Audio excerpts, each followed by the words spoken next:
Bismillahirrahmanirrahim. Assalamualaikum warahmatullahi wabarakatuh. Sahabat Abu Sirah yang dimuliakan Allah. Nah, ada beberapa pertanyaan lagi ya. Banyak sekali ternyata pertanyaan yang kami terima dari jamaah-jamaah kita. Bahkan dari jamaah yang manapun saja silakan untuk bertanya kepada kami, silakan konsul kepada kami yang kami mampu jawab dan itu bisa bermanfaat bagi Bapak Ibu sekalian. Itu merupakan amal untuk kami ya, amal jariah ini yang bisa membantu Bapak Ibu untuk bisa lebih mudah melaksanakan ibadah umroh dan haji nanti di Arab Saudi.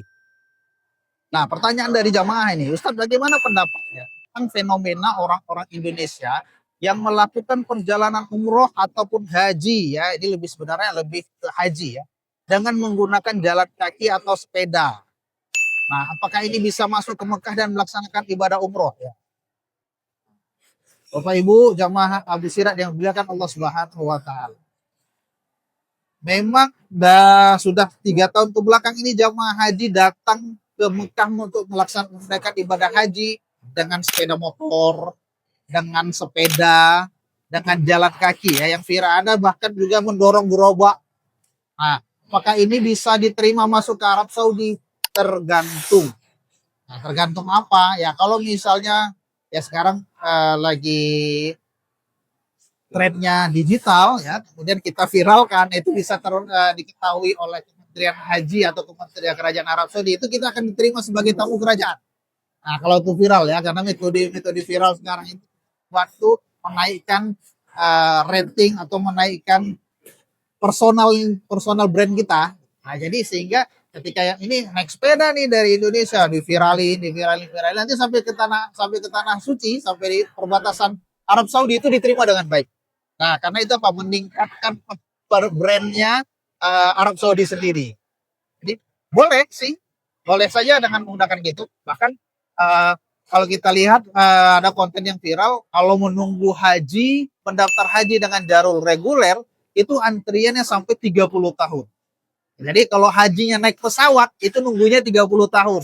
Nah, sedangkan hajinya naik sepeda, itu cuma 6 bulan ya, 6 bulan atau 3 bulan. Nah, kalau naik sepeda. Nah, jadi lebih cepat ternyata naik sepeda daripada naik pesawat. Ya, itu karena prosesi waiting list haji yang ada yang diberlakukan dari negara-negara tertentu. Tapi kalau kita naik sepeda motor atau naik sepeda ke Arab Saudi itu juga resikonya cukup besar. Kalau Bapak Ibu mampu untuk bisa jalan kaki atau naik sepeda ke Arab Saudi tidak apa-apa. Insya Allah akan diterima, masuk nanti akan dibuatkan visa-visa tertentu oleh Arab Saudi. Kenapa? Karena Arab Saudi juga menganut ya, mempercayai dan meyakini firman Allah Subhanahu wa taala yang disampaikan di surat Al-Hajj ayat 27. Jadi kata Allah Subhanahu wa taala, wa adzim fin nasi bil hajj. Jadi Allah menyeru kepada Nabi Ibrahim untuk memanggil hamba-hambanya dari seluruh dunia. Nah, kemudian Allah menyampaikan ya'tu karijalan wa ala kulli dhahir. Nanti mereka akan datang dengan berjalan kaki. Itu kata Allah. Allah sudah dan dengan unta-unta yang kurus. Kalau sekarang kan unta-unta itu hanya ada di padang pasir. Nah, maka mungkin kalau dari Asia, dari Indonesia, dari London yang tahun yang lalu, untanya berbentuk sepeda. Dan mereka akan datang dengan jalan kaki dengan kendaraan-kendaraan yang tidak masuk masih tidak bagi kita itu perjuangannya cukup panjang dan cukup berat ya. Sepeda harus makan waktu 3 bulan atau 1 bulan untuk sampai ke Arab Saudi.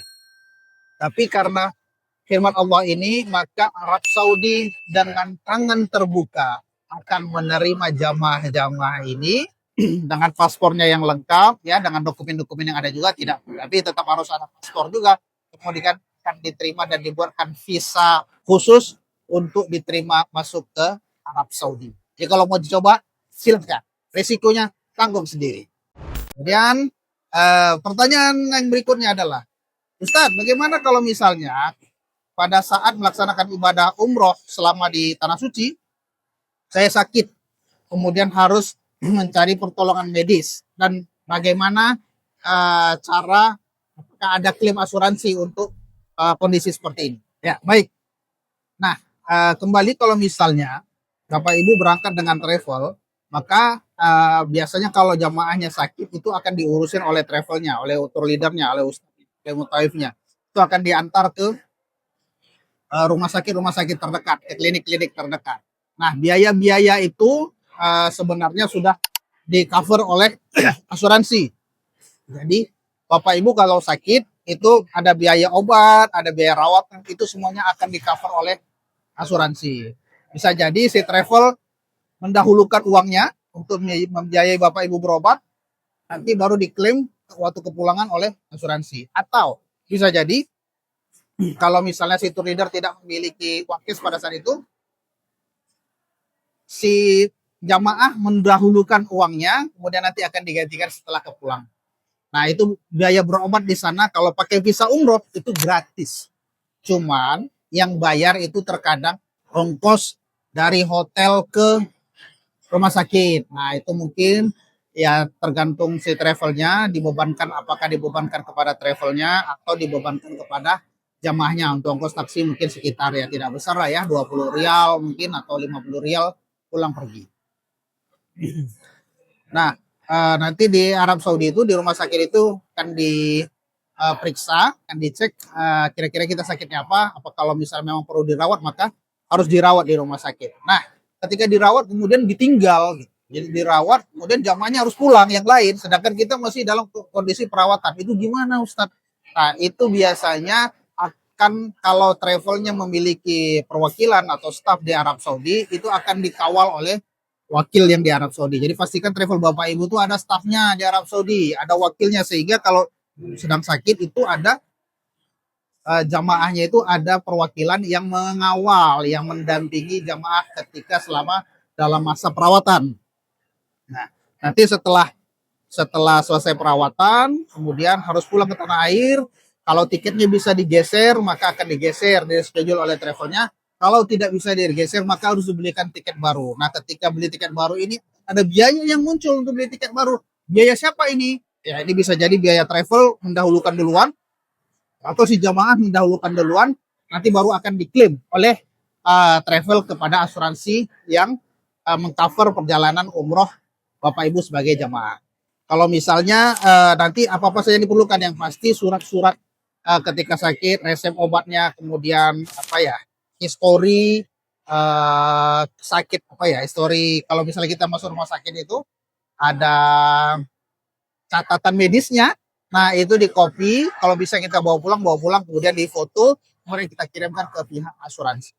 Dan insya Allah kalau sakit nggak apa-apa. Tapi kalau misalnya sakit itu cuma batuk, demam, itu biasa terjadi di hampir semua jamaah umroh. Jadi pastikan kita itu banyak konsumsi air zam-zam, minum vitamin, makanan-makanan yang sehat. Insya Allah kalau batuk, demam, minum obat sedikit aja atau kita jaga kesehatan, insya Allah selesai. Kecuali memang ada penyakit, riwayat penyakit lainnya seperti jantung atau gejala stroke atau mungkin penyakit berat yang lainnya, itu baru harus segera dirawat.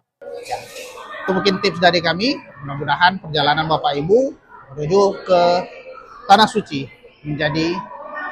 mendapatkan pahala umroh yang mabrur dan mabrur.